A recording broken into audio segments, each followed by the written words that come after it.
Welcome back to Coșbuc Times, a special edition today. We're celebrating our school's day and our 10th episode. Joining me is one of our most beloved teachers, Andrew. Hello and welcome. Hi, thanks for having me. Say first of all your good wishes for the school on its day. I hope that our students feel more and more welcome and more heard at our school. I hope that they feel challenged in ways that they think are useful and ways that they think are that our students feel are meaningful to their lives and to their identities and so on and so forth. Yeah. That's a very nice wish. Well, Anna and Emma, my colleagues, have been asking around the school about other birthday wishes for Coșbuc. Let's see what you answered. Bună, sunt aici cu Natalia de la 9-2 și voiam să te întreb, ce urare ai tu pentru liceul Coșbuc de ziua lui? Păi, la mulți ani să crești mare, să vină cât mai mulți copii la fel de mișto ca și anul acesta și să avem la fel de mult succes în continuare cu toții. Bună, suntem astăzi aici cu Larisa de la 9-1. Bună, Larisa, voiam să întreb care este urarea ta pentru Coșbuc de ziua lui? În primul rând, la mulți ani, Colegiul Național Biling George Coșbuc, la cât mai multe proiecte, evenimente spectaculoase, la mulți ani tuturor cadrelor didactice care ne-au creat acest mediu plăcut de învățare și la mulți ani tuturor celor care fac parte din această comunitate și la cât mai multe note și rezultate foarte bune. La mulți ani! Bună, sunt astăzi aici cu Darile de la 9-1. Voiam să vă întreb ce urare aveți pentru liceul Coșbuc de ziua lui? Păi dorim Coșbucului cât mai mulți elevi pe podiu la etapele naționale, la olimpiade. Și să avem cât mai mulți copii în Coșbuc, să vină foarte mulți copii de a 8-a sau chiar de clasa 5-a, viitori copii în clasa 5-a și în clasa 9-a și să fie cât mai mulți și să descopere cu adevărat ce înseamnă viața în Coșbuc, deoarece este foarte frumos. Bună, suntem astăzi aici cu Emma și Bianca. Bună, voiam să vă întreb care este urarea voastră pentru Colegiul Coșbuc de ziua lui? Urăm să aveți o zi toți frumoasă și că suntem mândri să facem parte din acest liceu. Da. Mă bucur mult! Care este urarea voastră pentru liceul nostru? Dragă Coșbuc, de 138 de ani ești liceul nostru preferat. Și acum, de ziua elevilor coșbucieni, vă urăm să fiți exact așa cum scrie pe tricou. How'd you like that? I'm feeling really hopeful. I think those are great ideas and wishes for our school. Let's get down to business. We'll start talking about literature. Since when have you been interested in it, and since when have you started writing and translating? I think I started being interested in literature, I would say, from the 5th grade. I had a teacher, Mrs. Moore, who encouraged us, actually required us to do small book reports on books that we chose. And that was the first time that I got to read attentively and to reflect on what I was reading. It was at first something that sounded miserable. To have to read whatever 180, 220, 250 pages. But afterwards I was extremely grateful for that. And then I think probably a few years later, 12, 13, 14 years old, I would start to read things like Ray Bradbury or other kind of fantasy and sci-fi types of literature as a teenager. That was really it really made me think more, I guess, about the world around me and who and things like this. It also led me to believe really funny conspiracies for a little while, but that's okay. And then I guess with translation, it started when I was at Arizona State University, 22 or so years old. I didn't write poetry before. I started translating poetry first. Some authors that I started with were Matei Vișniec, Mircea Cărtărescu, and Gelu Naum, I think were the first poets that I was translating. I was translating just the poetry. And then I guess around 25 is when I first started writing poetry in earnest, and I also had some in English at the time, and started publishing I guess around the same year, 25, 26, I think it was 2014, 2015, is when I started writing in earnest, and have really been writing in a regularly kind of since then, but it's kind of a late start, I think, for most people who start writing poetry. I wouldn't agree. No, I wouldn't agree. It's important that you started after all, not when. In the meantime, you just published your first book of poetry, Inimă, leneșă. We have it here. Tell me, how did it all start, and what's it about? So I guess Inimă, leneșă as a kind of book project started probably 2017, I think. That year, a friend of mine invited me to read at Cenaclu Republica, which is a literature group in Chișinău. Moni Stanila and Alexandru Vakulovski live there, two authors who I really admire and two really good friends. They invited me to read there. I read poems in English, and then when I came back, there was a festival in Bucharest. Moni was there, and Simona Popescu was also working at this festival. It might have been Festivalul Internațional de Gelu Naum. I think it was that festival, because Simona Popescu organizes this festival. And Moni said, hey, Simona, you should, if you want, other poets coming to the festival, you could also ask Andrew to come, because he came to Republica and it went really well. And Simona asked me, she goes, do you write in Romanian? Because we were speaking in Romanian, and I said no. And she said, you should try, and then send them to me. And so that's how I started writing in Romanian. I sent them to her. She said, come to the festival, and that's kind of how it started. Now read us a poem of yours. Sure. Let's have a look. Okay. So Inimă, leneșă, this was published at the beginning of March. We had the book launch earlier. We had the book launch on the 19th. It's published by Dezarticulat Books. The editor is Vasile Leac, who's also a very interesting poet and artist who I admire very much. I haven't said this yet, and I think it's important to say to whom the book is dedicated, and it is Familie pentru sprijin, Claudie pentru dragoste, Inspectoratului General pentru imigrări. How nice. How nice. I think I'll start, maybe I'll just read the first few to kind of get the taste, I guess. So the first poem is called Aproape tot ce am. Am peste 30 de ani, am sânge la analize și mă doare burtă. Am o stație de tramvai în apropiere pentru o linie desfințată. Am ochi de pește, am gambe de pui și nu mi se pare nimic amuzant în asta. Am liste la grămadă, am datorii, am 40 de lei și o mână de poezii. Am 2 rinichi faini, am 10 degete și unele sunt faine. Am găuri în multe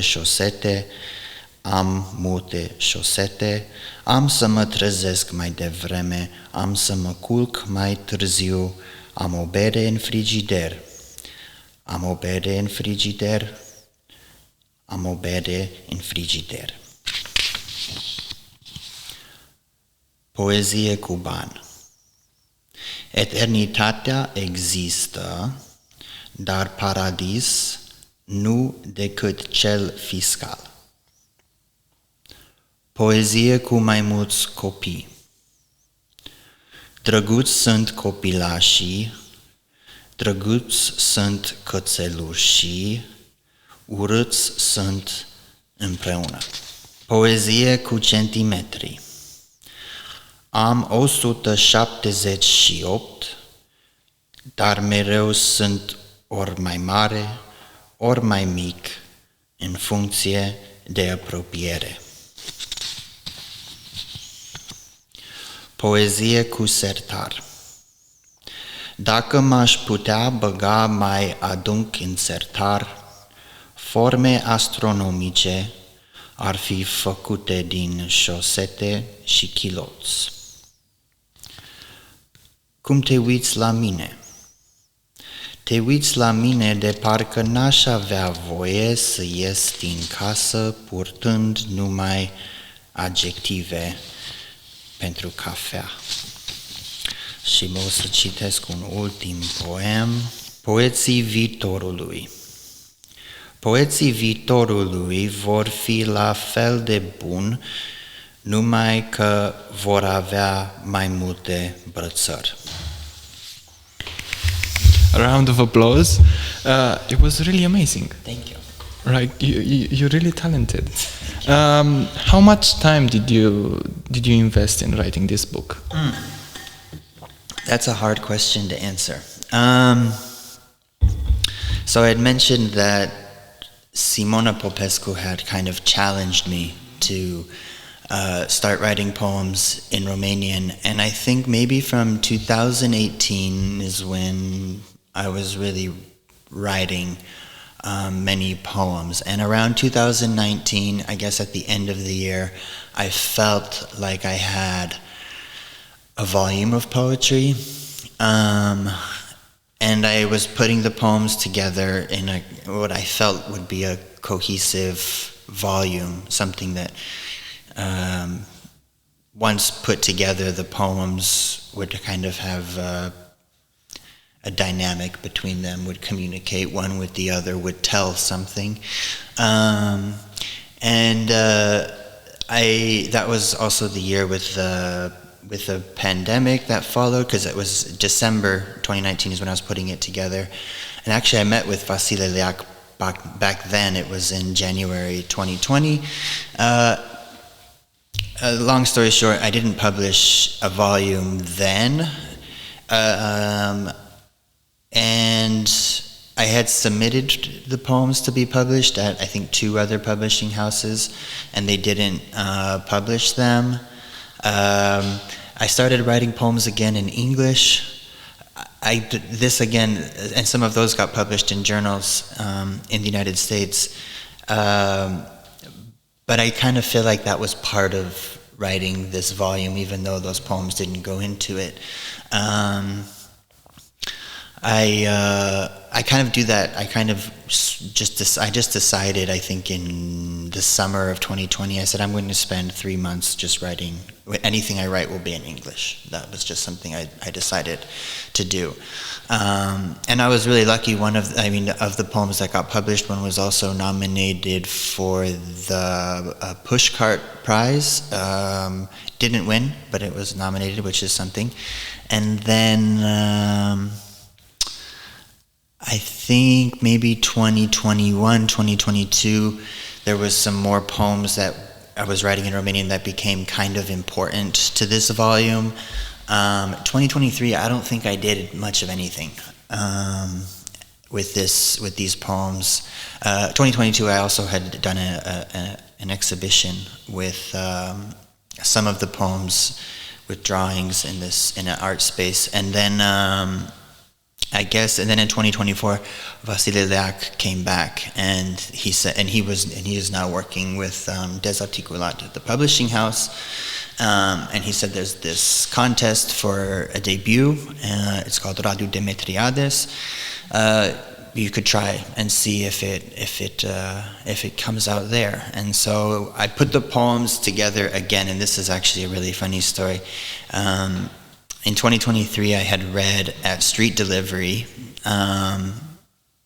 on, I think it's Artur Verona, that street where, and some students had come, current and former students had come to the reading, and afterwards I got a message from Marco Manulescu, who was one of my students the first year I was teaching here. And he said he liked the poems and he gave me some feedback about the poems. And I looked at the message and I was like, I'm going to use his impressions for that poetry reading. I'm going to use that as a way to kind of structure this form, this kind of order for the poems. And then I sent that off to the publishing house, and it was published. They published it pretty quickly. But yeah, it was kind of getting that feedback from Marco was what really kind of made me see more clearly what the poems could be together. So it's been a long way. Yeah. Tell me, was it complicated to write in Romanian? There are things that when about writing in a foreign language, there are things that are actually easier, and there are things that are more difficult. Writing in a foreign language is easier because you don't feel so attached to your choices of words and your structure. You somehow having a little bit of distance between the words and your ideas. Maybe it can also make your ideas more powerful. It makes your ideas more clear. It makes your ideas take priority, I guess, over the language. And so that can create opportunities for you as a writer. But yeah, it can also be difficult when you can get kind of lost in the grammatical options and things like this, and the technical aspects of the language, and sometimes you can be way off. You can just come up with something that you think is like, this gets my idea out, this is the right formula for it, and then a native speaker will see that and say, that doesn't make any sense at all, or that says something totally different than what you think it says. So that there are opportunities and there are also challenges. I enjoy it. Interesting. Tell me about the public, the feedback we were talking earlier. How did the public embrace your book of poetry? That's another, I think, can be a drawback for publishing in a foreign language, is people can treat you a little bit as like an exotic kind of thing, you know, and so you don't sometimes. So it's possible that your writing doesn't get a fair reading just for what it is. It can be a positive feedback, it can be negative feedback, just so long as it's fair. But so far I've had really positive feedback. People have been really generous with the reading. With the poems, but yeah, when it comes to the discussion, it's kind of been inevitable that people say, "Oh, but he's an American. Why is he publishing here? Is he actually not good enough to publish in English?" and things like that. But I try to stay out of those conversations, because in the end, I feel like the people who kind of have that type of response to the texts, they're not really interested, and they're not really asking about me. They're asking about a foreigner publishing in Romania. And so there's no answer I can give that is satisfactory for that type of response, you know? I see. So it's a bit rough from this point of view, isn't it? It can be. It can be rough. I'm happy for any feedback. But yeah, I think it does. I'm not a person that has thick skin. I'm sensitive, and I can respond really strongly. But yeah, it's something you kind of once the book is out, it's just kind of taking a step back. I can give you an example if you want of this type of response. So there was a critic, a young critic who is in Sibiu, but there were two.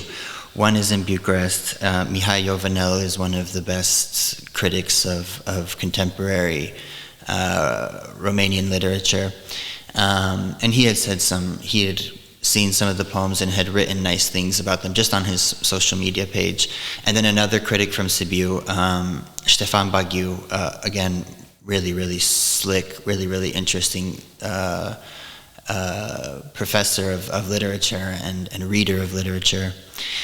He said that he would like to include this. He has some type of course or some type of conference about and I think it's called Romanian literature as world literature. And so he was thinking about people who are not Romanian who've published in Romania, and that I'm not alone. There are other people who have done this.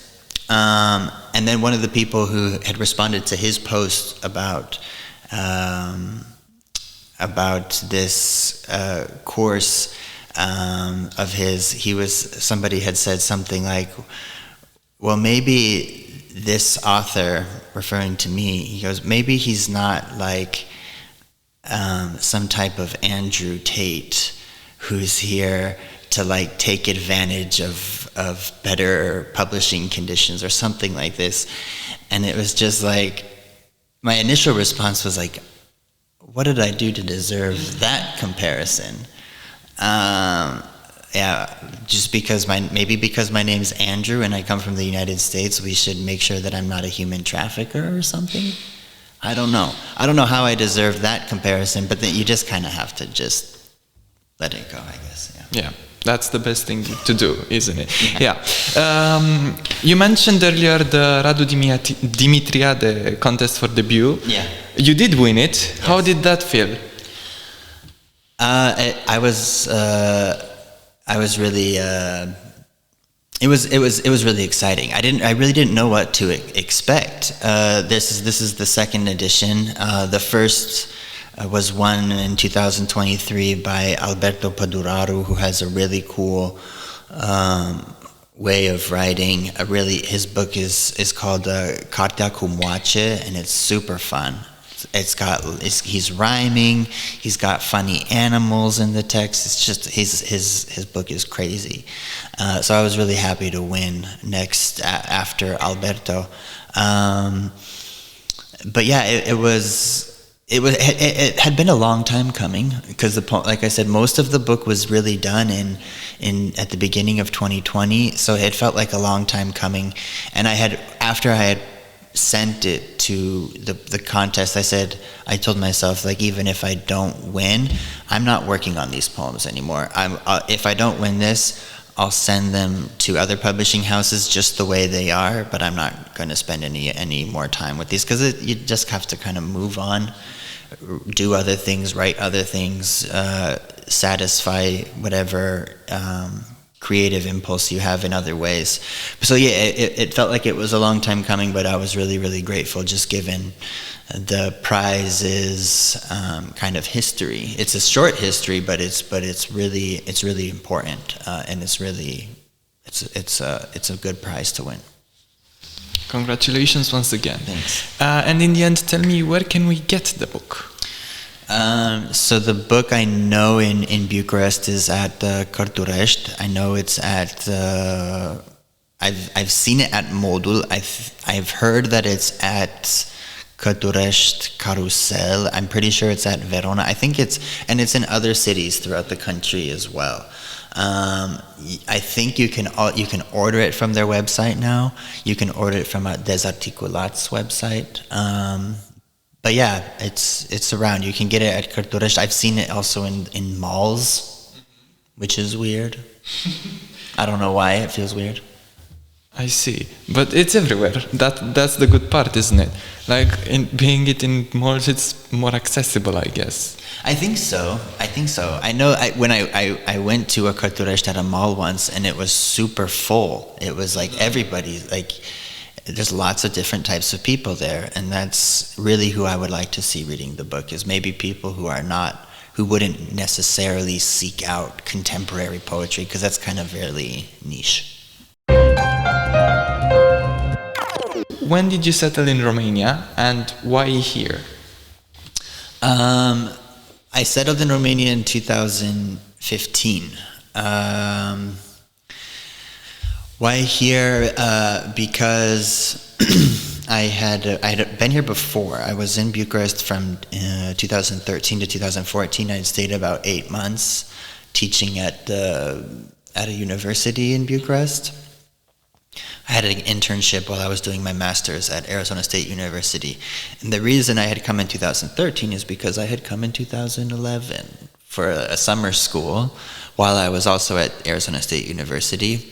And the reason I had come in 2011 is because I had started learning Romanian at the university and had started translating, and I enjoyed it. And it was something that I wanted to pursue, was literary translation, and I needed to improve my Romanian. So that's how I kept coming back. I liked living in Romania. I stayed for a while in Cluj. I liked staying in Cluj. I stayed longer in Bucharest. I liked living in Bucharest. So yeah, I came here because I was learning Romanian, and I wasn't learning Hungarian or German or French, so that's why I came here. Yeah. So it's all because of the language, after all. I think it's language and literature. Yeah. Tell me, how did you become a teacher? So I became a teacher not necessarily out of that wasn't my initial kind of interest or passion, but it's something that I had kind of discovered along the way. As I came here for translation, I was translating, but I was also teaching initially at a private school, and that's after I was teaching at the university in 2013 and 14. And then I was teaching at a private school, and then I was teaching, doing like private tutoring, and then I was also teaching English at companies. And and that's because people were contacting me for it. I wasn't necessarily pursuing teaching, but it was just something that I really started to enjoy. The more that I was doing it, the more I enjoyed it. And actually, Brian, I don't know if you've had Brian. No, Brian we didn't. He's another teacher here. Yeah. He mostly teaches in maybe only middle school. He had contacted a friend of mine, and they knew each other. I don't know if they knew each other from the United States or if they knew each other from here. Another American guy, and he was retired. He was not interested in teaching anymore, and so then he contacted me, and that's how I got in contact with Brian and wound up here. And this has been my favorite teaching experience that I've had so far is teaching at Coșbuc. I love it. It's fantastic. Tell me 3 things you love about your job. One of the things that is really fun is doing attestate. I really enjoy doing attestate. I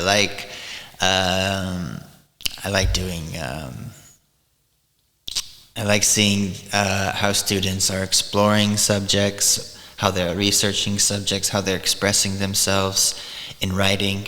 I enjoy having discussions with the students, and I enjoy it, and I love the colleagues. I really like the other teachers that I work with. I think they're super patient, super nice, super talented, really funny. I guess it's not in this order, but I like doing attestate. I like discussions in class with students, and I like my colleagues very, very much. So it's kind of a dream job, isn't it? I wouldn't describe it in any other way. It is exactly a dream job. Exactly. How lovely. Now tell me, how is life in Romania different to living in America? Okay. I think in the United States there are lots of lived experiences.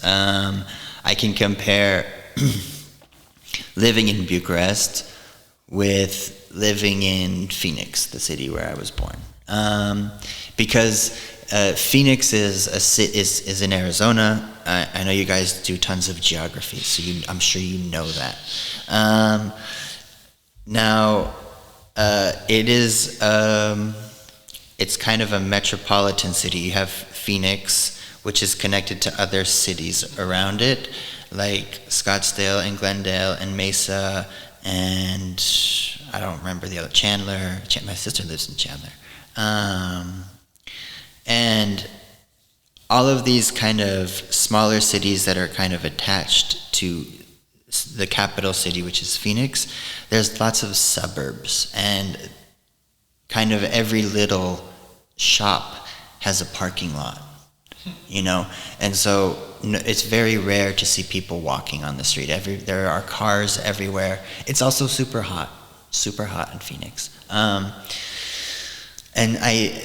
this is one thing I really enjoy about living in Bucharest, which I think you could say for other Romanian cities, you could say for other European capitals, is it's a place where you can just walk out of your home and you're just with other people in your community. Whereas in Phoenix, you know, when you go to work, when you go shopping, you go from your house to your garage, you get in your car, then you open your garage, and then you leave. And you're really in a kind of bubble, it feels like. I think that kind of social experience, that kind of like civic experience of living, really, it feels in closer contact with the people in your neighborhood, the people in your city. It's something that I really, really appreciate, and something it would be hard to live without. Yeah. I see. Interesting. It's not my go-to answer to that question. I would have said that life in America is like much simpler. I think that's how I see it, like from the perspective of an outsider. Like it's more like a routine. You go to work, you do your groceries, then you come back home and spend time with your family. In here, you have other things happening. There are lots of festivals. There are lots of theaters you can go to. I don't know. I don't know. I don't know if that's frequent in America too, but that's how I see things. So correct me if I'm wrong, please. I think that has been my experience. But like I said, I think if you were living in a city like Los Angeles or San Francisco or Seattle or New York or Chicago or Miami or New Orleans, maybe you would see, I think, something that is maybe in between my experience from Phoenix and what you experience in Bucharest or Paris or London. I see. Mm-hmm. So it's like a smaller city, Phoenix. It's huge, actually. Phoenix I think it's probably close to 5 million people now. Wow, so actually bigger than Bucharest. It's bigger than Bucharest. But it just doesn't have a lot of kind of cultural events. I think a lot of people who live in Phoenix, they either move from different cities in the United States. They move from Los Angeles to Phoenix. They move from Detroit to Phoenix. They move from Chicago to Phoenix. And so they kind of have, I guess, like maybe like cultural, like a stronger cultural, social connection to, not to Phoenix, but to Chicago, or to maybe Philadelphia or something, where they feel like that's their culture. And Phoenix is just kind of, it does have a culture of its own, but it's just not, it sometimes is people just kind of ignore it. I mean, Phoenix is also, it's in the Southwest. You also have important tribal history there, and with the indigenous Americans. And so that for a person who comes from Detroit, and who raises their family in Phoenix, they don't feel a connection to that kind of historical culture. And it's a culture that it's still there in the present, but it's just kind of it's kind of under the surface, I guess, for most people. I understand, yeah. Do you miss anything from your home country? Yes, I do. So, like I said, there are things about living in Bucharest that I feel really, really close to, and things that I really, really enjoy, and I wouldn't like to live without. But I think the thing that I miss most, and I miss routinely, is just people. First of all, family in Arizona, and in New Jersey, and in California, where I have cousins and aunts and uncles who are very, very close to me. But yeah, I that's the thing that I miss most. There are other things, like I like baseball games. I like going to baseball games. But I think it's just people mostly. And yeah, maybe there's some part of the landscape that I miss. Arizona has a really diverse and really beautiful natural landscape that feels really, I don't know, I feel a strong connection to it, and I do miss that. But most of all, it's my parents, and it's my brother and my sister, and it's my nephews, Cameron and Emmett, and my nieces, Marlo and Juniper. I miss them the most. An answer I saw coming, and sincerely. I mean, after all, your family is what makes a place home, isn't it? Yeah. Tell me about Bucharest, your new home. Mm-hmm. What's a thing you love and one you don't about the city and life in Bucharest in general? One thing that I really enjoy about Bucharest, there are lots of things I really like about it. I think Bucharest has a really beautiful architectural landscape. I really think I really enjoy kind of seeing some old buildings that when they're being taken care of, that's really nice. I enjoy about Bucharest, I enjoy walking down the street and running into people that you know, or just people watching. Bucharest has some really nice parks. I really enjoy going to parks in Bucharest. Something I don't like, it probably is the noise, like the car noise, the traffic, the pollution. It's kind of a lot. I think I've never been to Istanbul, but people honk their horns in Bucharest a lot.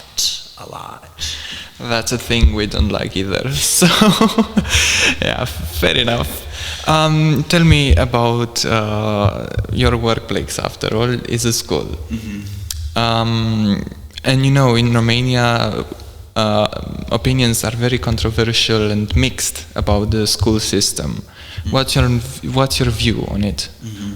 I mean, first of all, you in this system, you see some students who perform at an extremely high level in specific subjects, not just at the national level, but in the international level. You see some Romanian students are just really, really extraordinary. But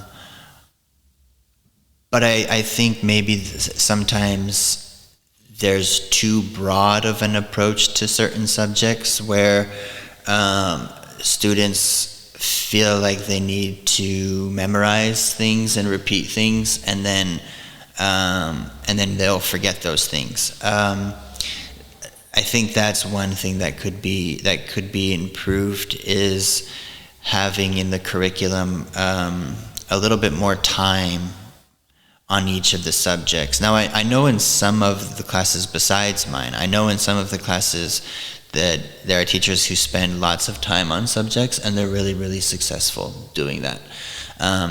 And I think that's something that could be used. I also find that the private tutoring industry in Romania is like, it's really nice that parents provide that for the students, but I also feel like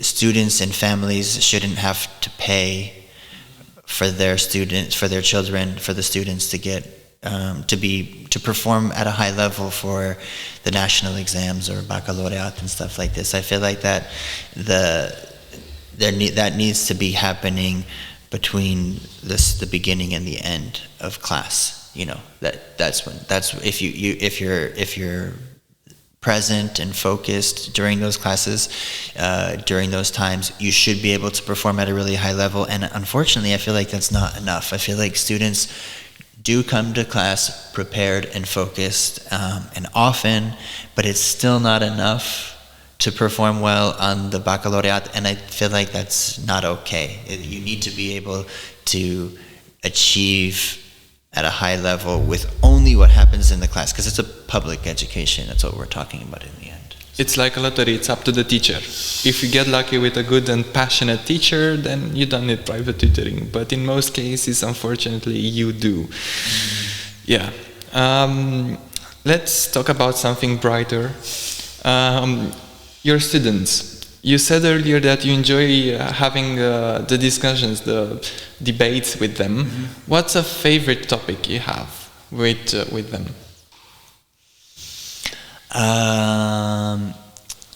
It really changes. I think it depends on the students.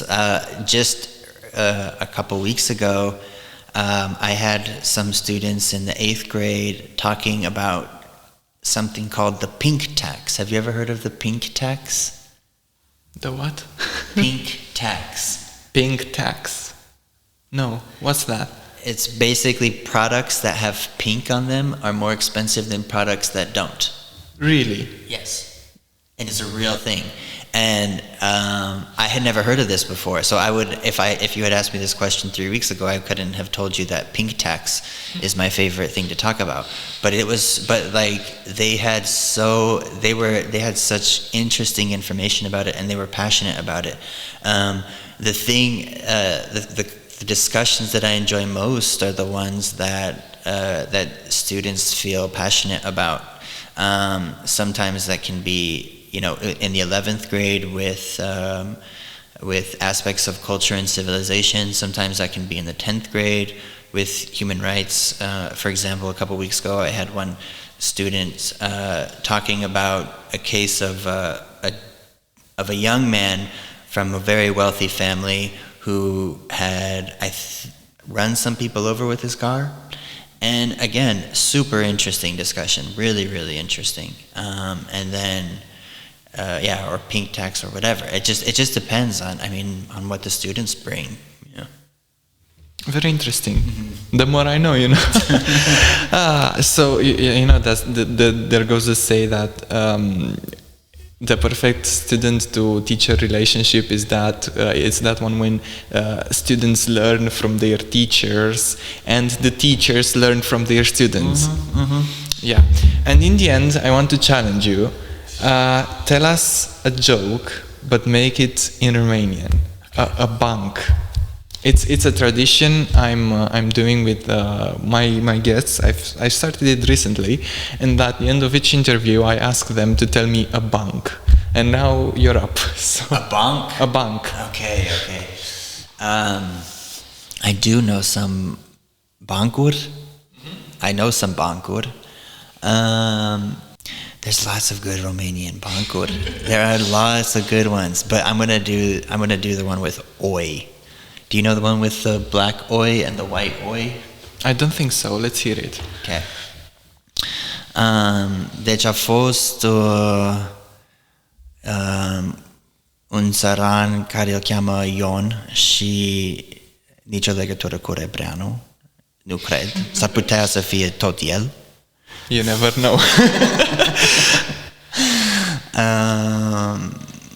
Și și Ion a cumpărat niște oi de la un vecin. Și după 2-3 săptămâni a venit vecinul și a zis: Ion, cum sunt oi? Sunt ok?